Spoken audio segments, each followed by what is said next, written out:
नमस्कार दोस्तों, तो स्वागत है आपका आज के हमारे इस वीडियो में। और गाइज हम जैसे कि बात कर रहे थे इस नॉर्थ साइड ट्रायंगल सीरीज़ में कि हमें किस प्रकार से जो नर्सिंग कॉम्पिटिटिव के एग्जाम्स के जो भी इंपॉर्टेंट टॉपिक्स हैं उन्हें पढ़ना है। और हमारा जो टॉपिक है वो चल रहा था इस नॉर्थ साइड ट्रायंगल सीरीज़ के अंदर एंटी साइकोटिक ड्रग के बारे में आज हम पढ़ने वाले हैं। और ये जो टॉपिक है ये आप सब जानते हो कि साइको फार्मेकोलॉजी के अंदर चल रहा था। और साइको फार्मेकोलॉजी के अंदर हम इस टॉपिक को इन डेप्थ स्टडी करने वाले हैं। जो भी चीज़ें हैं, जो भी ड्रग्स हैं, उनके बारे में A to Z सब पढ़ेंगे, बड़ी आराम से पढ़ेंगे कि सब समझ में आ जाए। ठीक है, हम इसको बिना टाइम वेस्ट किए सब चालू करते हैं। Okay, now we are going to start that anti psychotic drugs.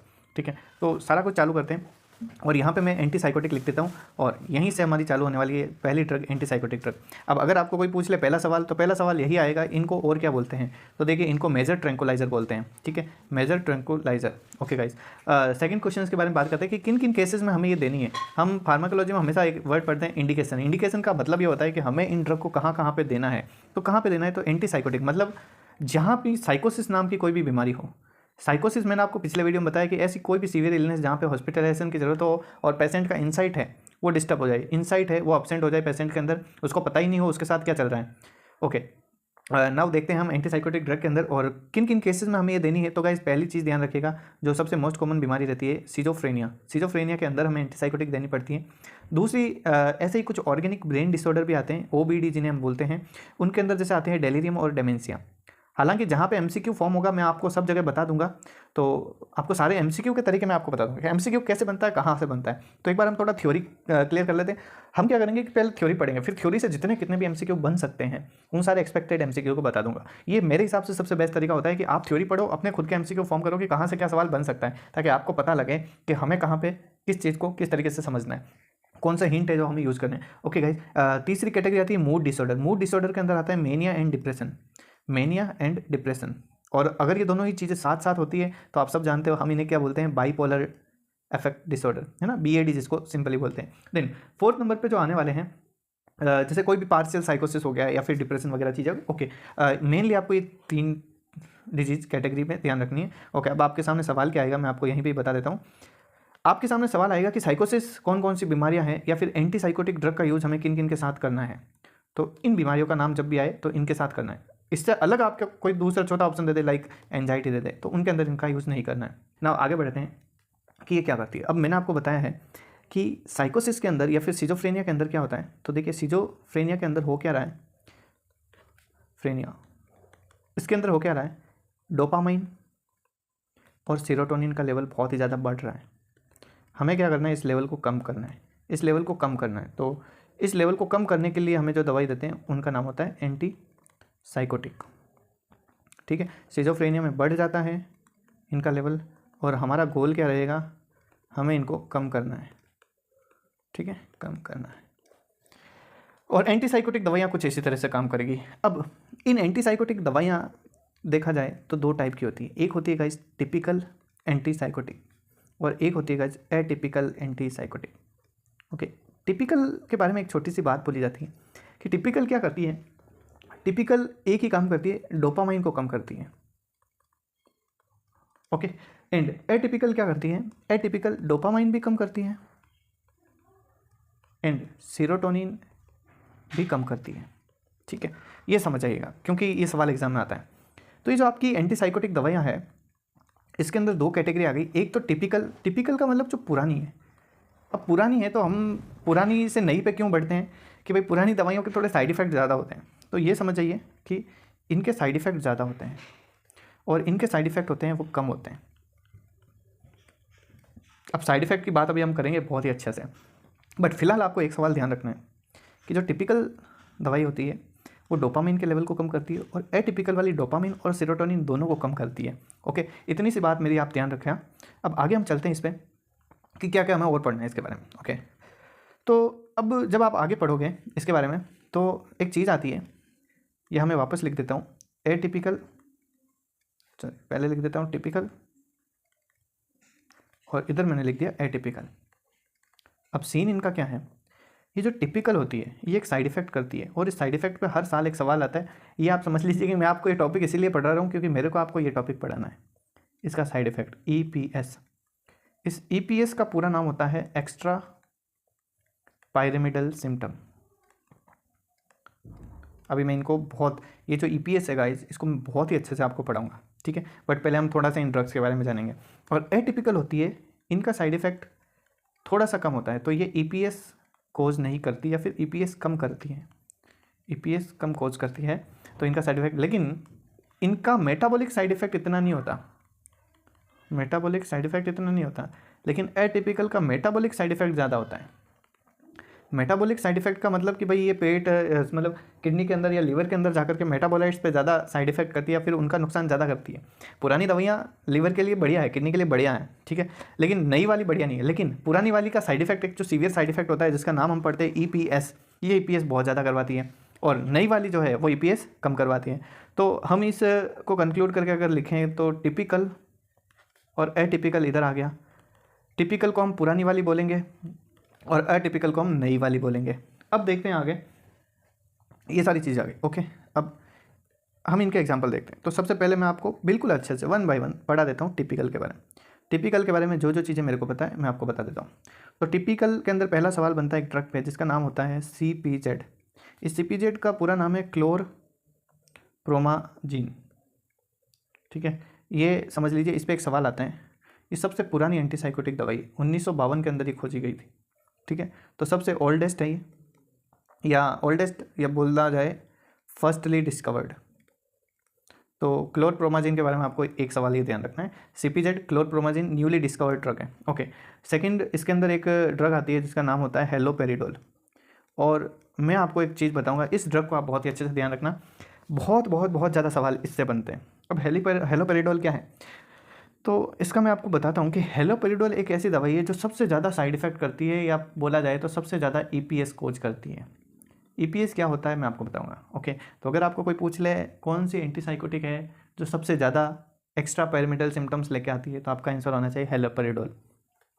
एक आगे हम सवाल पढ़ेंगे, एक एटिपिकल का नाम आएगा, टिपिकल का एग्जाम्पल नहीं है, एटिपिकल का नाम आएगा क्लोजापिन नाम करके, और वो क्लोजापिन वाली सबसे कम EPS करवाती है, उसमें सबसे कम EPS होता है, सबसे कम। तो जिन भी बंदों में, जैसे क्या होता है भाई साइकेट्रिक का पेशेंट है, और साइकेट्रिक के पेशेंट में अगर हम दवाई दे रहे हैं, उसको दवाई लागू नहीं हो रही है, या बोला जाए तो उसको बहुत ही ज़्यादा EPS साइड इफेक्ट आ रहा है, EPS क्या होता है सब आगे बताऊंगा।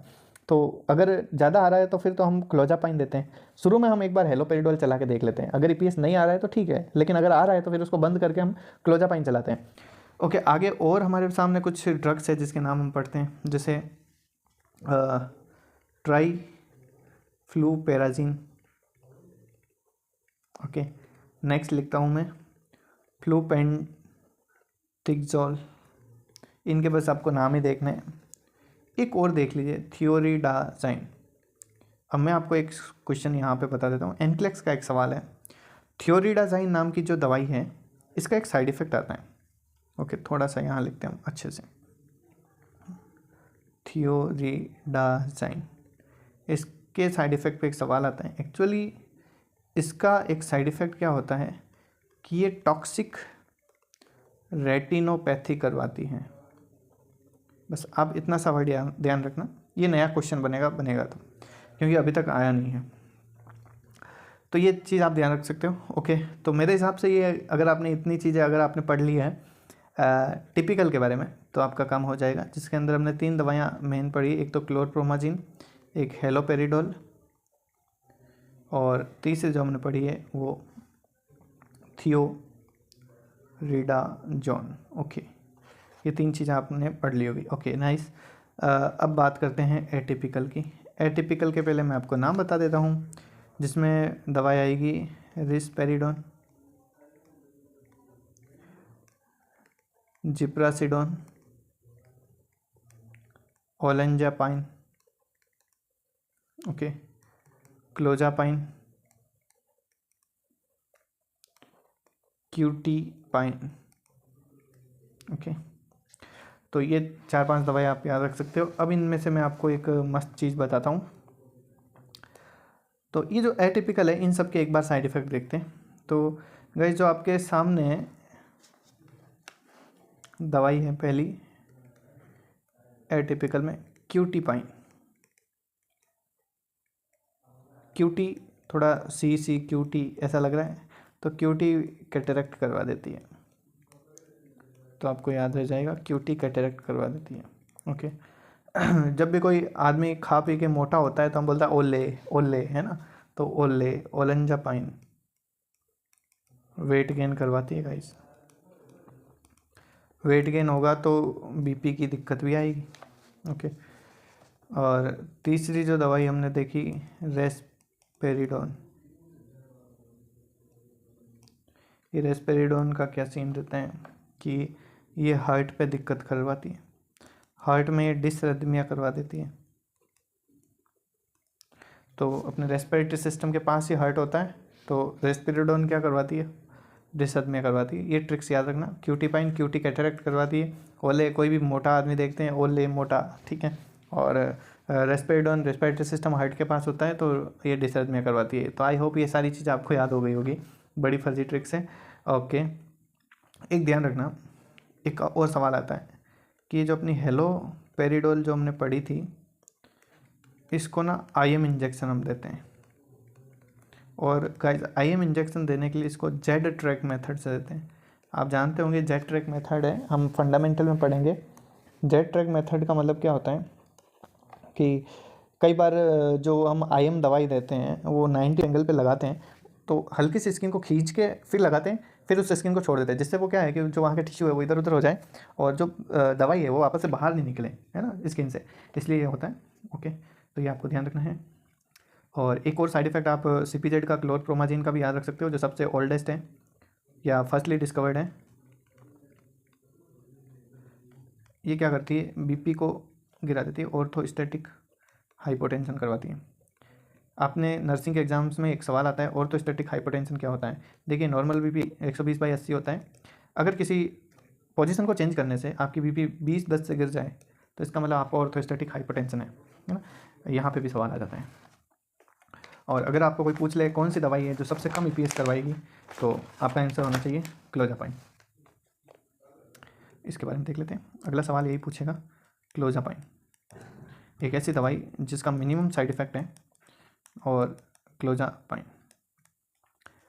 ठीक है, मिनिमम EPS। ओके, लेकिन जब भी हम ये दवाई देते हैं क्लोजापाइन, वेरी इंपॉर्टेंट एक चीज़ ध्यान रखना, एक नर्स का रोल होता है कि उसका वीकली WBC काउंट जरूर चेक करना है। अब देखिए आपके एग्जाम में क्या होता है कि नर्सिंग रोल पे सवाल बहुत ज़्यादा आते हैं। नर्सिंग रोल पे सवाल आते हैं तो हमें इन चीज़ों का ध्यान रखना पड़ता है। तो जब भी क्लोजापाइन पेशेंट को चल रही है तो उसका हम वीकली चेक करते हैं WBC काउंट, क्योंकि क्लोजापाइन देते हैं तो WBC गिर जाती है। WBC के गिरने को एग्रेनुलोसाइटोसिस बोलते हैं, है ना, आप सभी को पता है। तो ये ध्यान रखना, एग्रेनुलोसाइटोसिस इसका साइड इफेक्ट होता है, यानी कि क्लोजापाइन दी और WBC गिर गई, तो ये चीज़ ध्यान रखनी है। इसलिए वीकली TDLC काउंट भी बोल सकते हैं, हमें चेक करवाना है, या फिर WBC काउंट है वो जो हमें चेक करवाना है, ठीक है। सो ये ध्यान रखनी है। और हमेशा भाई इस चीज़ का भी ध्यान रखना है कि अगर क्लोजापाइन चला भी रहे हो तो पहले एक बार CBC करके या WBC काउंट देख करके चलाना है। तो ये सीन है। ओके, तो मेरे हिसाब से आपको ये सारी चीज़ें समझ में आई होगी। तो हमने ड्रग्स के बारे में अलग से पढ़ लिया। अब हम पढ़ते हैं EPS, one of the most favourite topic of examiner, जहाँ से इतने सवाल बनते हैं हद नहीं है ना, तो जहाँ से बहुत ही ज़्यादा सवाल बनते हैं। अब इस EPS का पूरा नाम कोई पूछे तो मैं बोलूँगा इस EPS का पूरा नाम होता है एक्स्ट्रा पायरेमिडल सिम्टम। अब ये क्या होते हैं, तो EPS एक अकेला कोई बीमारी नहीं है, ये 4-5 चीज़ों से मिलकर बना होता है। इसमें 4-5 चीज़ें आती है। तो पहली चीज़ आपको यही ध्यान रखनी है, कौन कौन सी 4-5 चीज़ें आती हैं। तो गाइस पहली चीज़ आती है सुडो पार्किंसोनिज्म, दूसरी चीज़ आती है डिस्टोनिया, तीसरी चीज़ आती है टार्डियो डिस्काइनेसिया, चौथी चीज़ आती है बताओ न्यूरोलेप्टिक मैलिग्नेंट सिंड्रोम, और पांचवी चीज़ आती है एक्स्थेसिया। अब मैंने लिख दी है, आपकी हवा उड़ी हुई है कि बस ये क्या है समझा दो। अभी तक हमें कभी समझ में नहीं आया EPS क्या है क्या नहीं है। देखते हैं, मान लीजिए आपके सामने आपका पेशेंट है, मान लीजिए कि आपने दवाई दी हेलोपेरिडोल। जैसे आपने हेलोपेरिडोल दी तो पेशेंट की गर्दन मुड़ गई, उसकी आंख एकदम से ऊपर हो गई, है ना। तो हमने सोचा ये क्या हो गया भाई, तो इस फीचर को बोलते हैं डिस्टोनिया। इस फीचर को क्या बोलते हैं, डिस्टोनिया। मान लीजिए आपने दवाई दी, पेशेंट को छोटे छोटे ट्रिमर्स आ रहे हैं, है ना, फाइन हैंड ट्रिमर्स आ रहे हैं, और उसका पेशेंट का जो गेट है वो सफलिंग गेट हो गया, जैसे पार्किंसन बीमारी के अंदर होता है, पार्किंसन न्यूरो नर्वस सिस्टम के जो डिसऑर्डर होता है ऐसे। या फिर मान लीजिए आपने पेशेंट को दवाई दी तो वो अपने लिप्स को स्मैक कर रहा है, ऐसे कुछ बात कर रहे हैं, है ना, और ठीक है उसकी बॉडी में ऐसे मूवमेंट्स आ रहे हैं, ऐसे इरेगुलर मूवमेंट्स आ रहे हैं, तो इसे बोलते हैं टार्डियोडिस काइनेसिया। या फिर मान लीजिए पेशेंट को फीवर आ गया है, उसके बीपी के अंदर फ्लक्चुएशंस आ गए हैं, एकदम से इमरजेंसी कंडीशंस हो गई है, तो उसे बोलते हैं न्यूरोलेप्टिक मैलिग्नेंट सिंड्रोम। अभी 1 बाय 1 एक एक सबको पढ़ेंगे।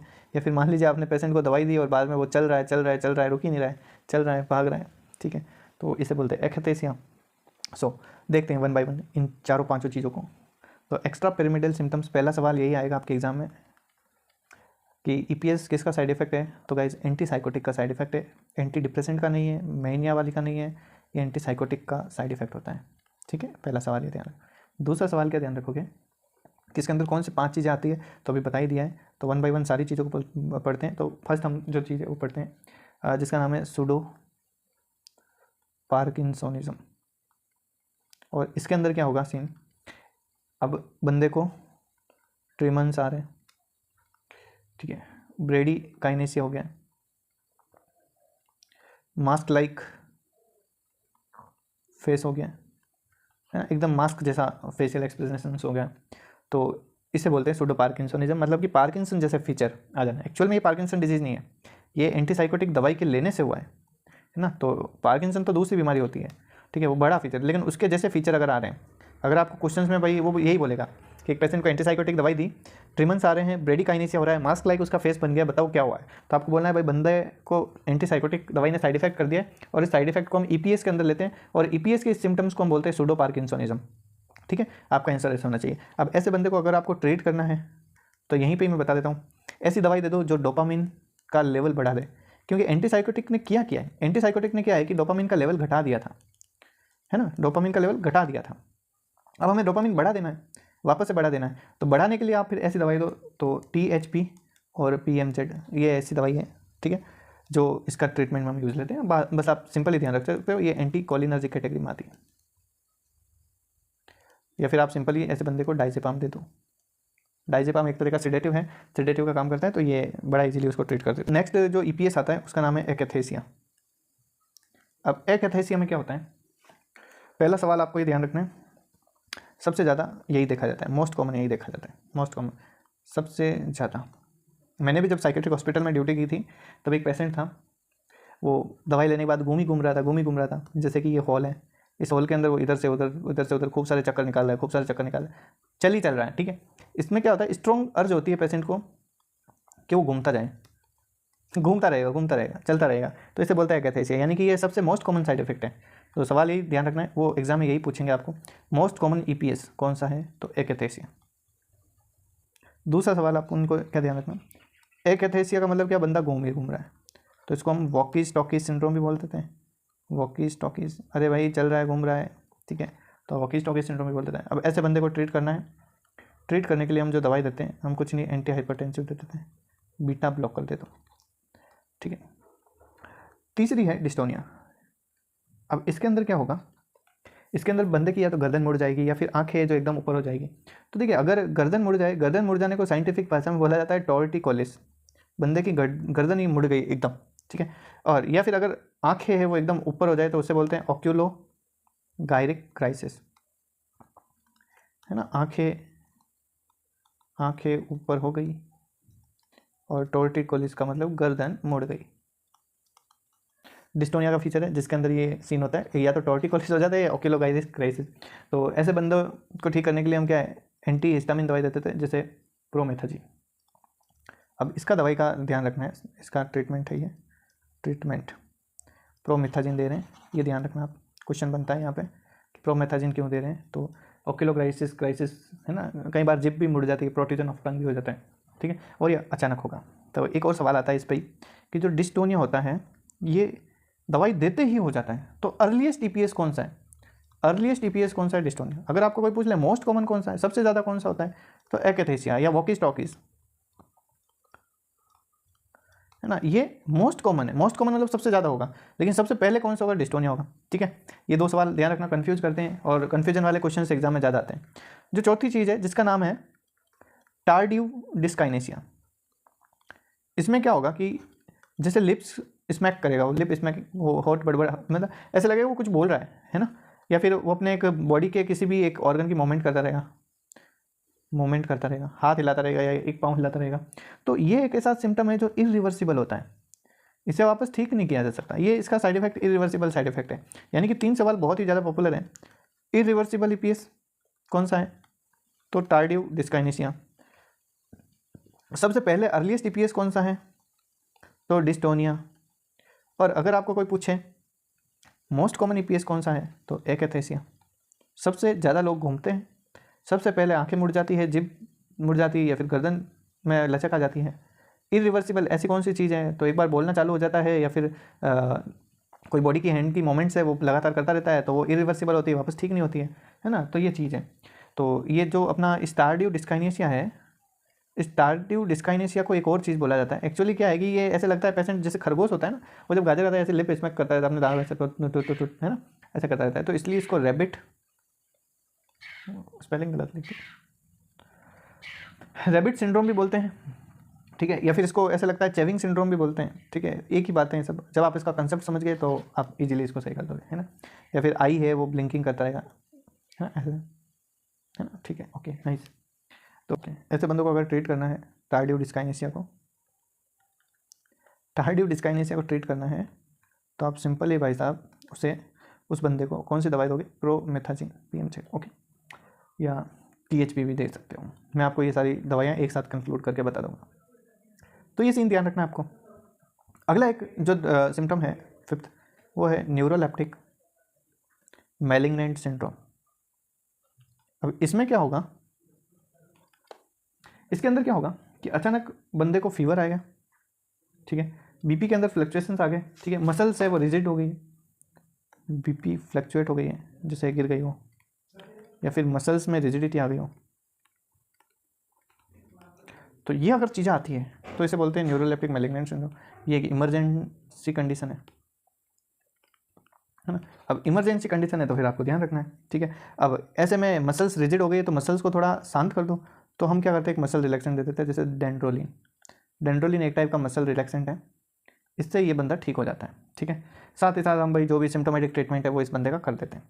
तो ये जो चीज़ें हैं ये आपको ध्यान रखनी है। और EPS के अंदर ज़्यादा यही सवाल आते हैं, इन्हीं के इर्द गिर्द ये सारा EPS चलता रहता है। तो आई होप आप ये सारी चीज़ें समझ गए होंगे। ठीक है, इस तरीके से अपना एंटीसाइकोटिक का जो पोर्शन है वो कंप्लीट होता है।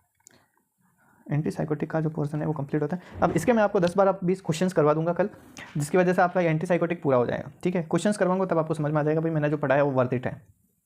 सो नेक्स्ट में कभी बात करते हैं। Thank you so much for watching this video.